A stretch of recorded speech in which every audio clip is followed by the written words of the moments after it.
Quick story, playing with my son last winter. His room was the warmest in the house, so that's where we drug our huge bucket of Legos, and as any parent with Legos knows, that familiar sound at like 6 o'clock in the morning, the digging through. That was us last winter as we played all around the four corners. And as kids do, even large children, we play on top of surfaces, we play down on the floor, kind of everywhere in between.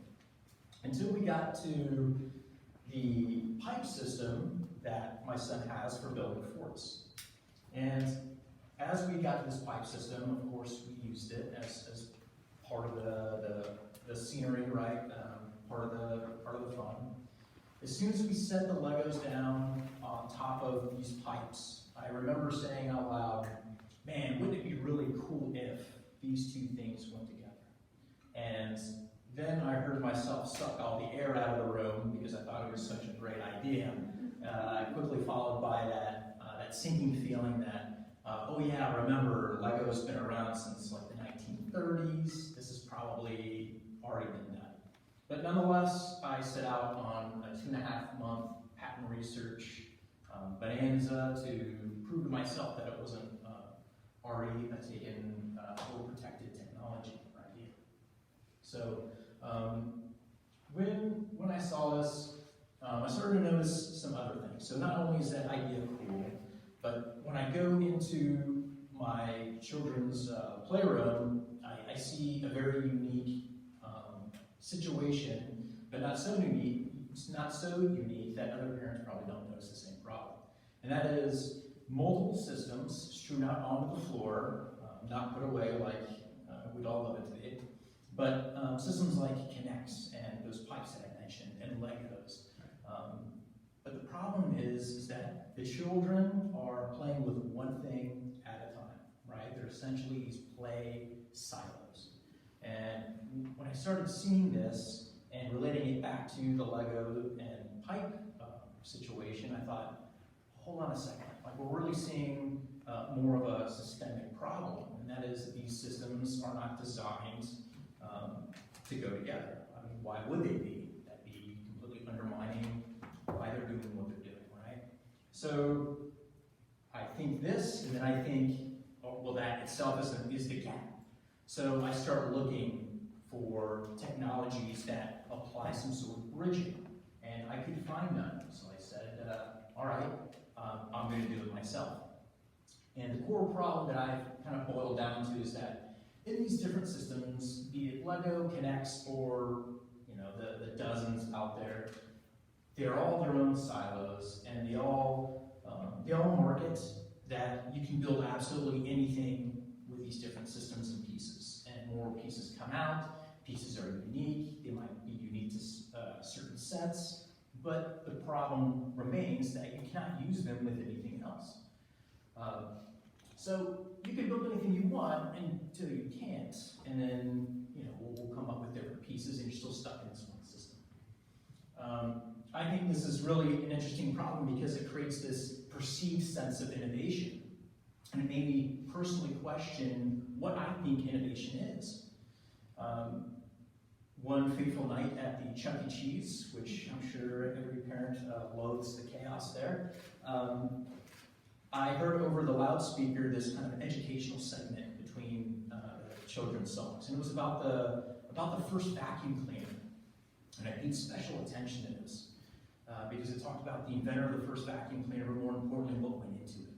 And that was, it was a roller skate, an old box fan, tissue box, and a broom handle.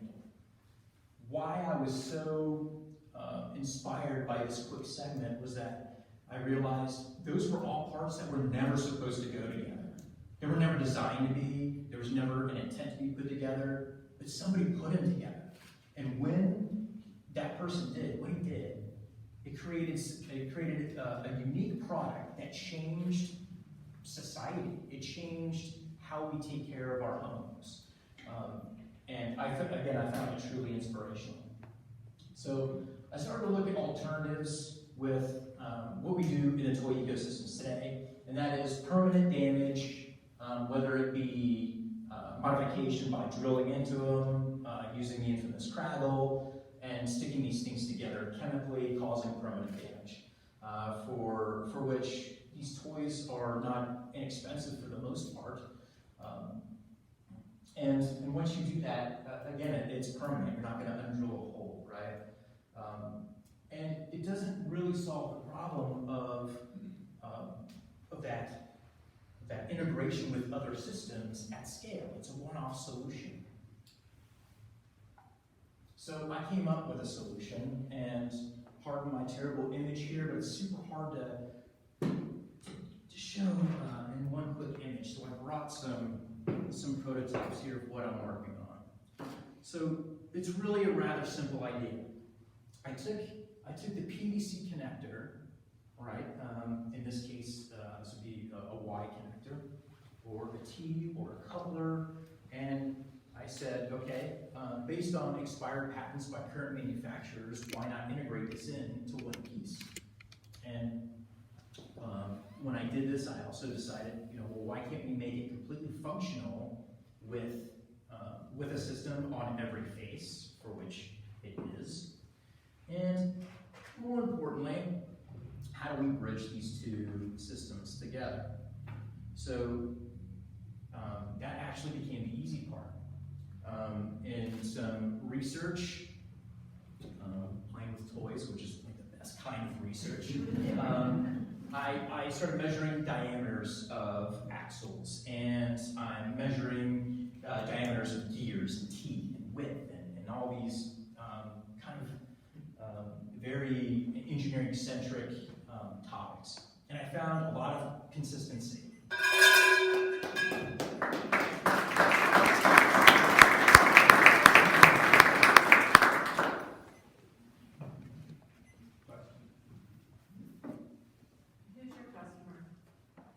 My customer, I'm not going to say everyone, my beachhead market are the adult fans of Legos, a community called AFOLs. These are groups of people that want to build at scale, and they really want to find ways to kind of offload the nuance of building bigger, so they can concentrate their time and effort on the really small creative aspects.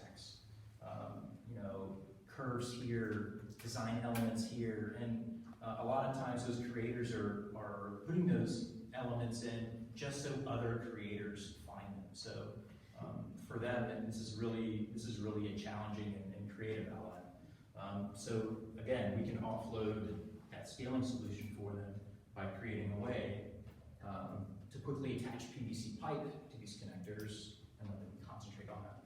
Are you thinking using injection molding? Injection molding is where I would like to go, yes. Injection molding is very capital intensive, and I've been in talks with a handful of injection molders, both large and small volume. So that is in the plans, kind of next step, but correct.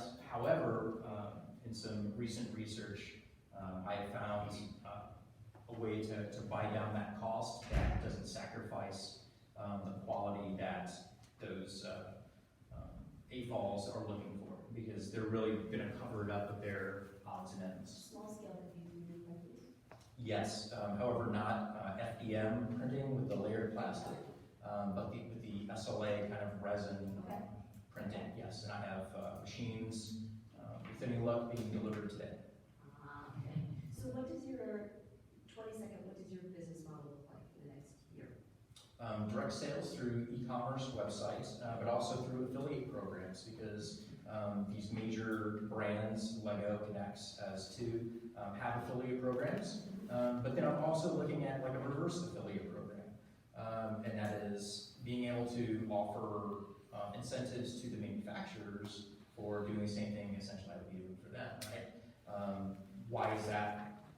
That is because essentially this is a bridge, and it's not a indirect competition with their service offering. This is just a different way to use it. So by offering something that gives them an advantage too, they can now almost compete with each other for the affiliate link as well, which I think is pretty unique. Yeah.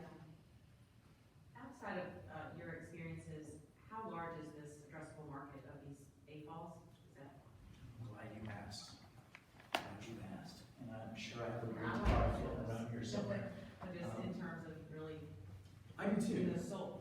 I do too. In fact, I don't know if this is breaking rules. I'm sure Steve will chastise me. Here we go. So, kind of by the numbers.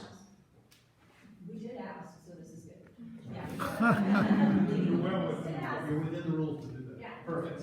Perfect. So, on Earth, we think 235,000 people. I would love to sell to the entire planet. Now, that is our beachhead market, and ultimately, we see this being a novel children's. I don't know if I would even say toy. I don't know where this fits, because again, there's not really anybody out there that's kind of willing to stick their neck out and say, you know what, we're going to work with this competitor to be that rising tide that raises all ships. So what I'd like to also concentrate on is the educational market, students, and that's why I have the numbers up here, specifically students in the Hampton Roads area, because we have a growing innovation and STEM program in public school Have systems. you looked at Lego robots? And that will market? I have. 2018, the Virginia Beach Public School System procured $33 million of Lego educational materials. So not only the robotics, the NXT stuff, but also their next gen kind of floating island. This is how we work together, teamwork-based stuff. But it still doesn't solve the problem because you're tracking that one system.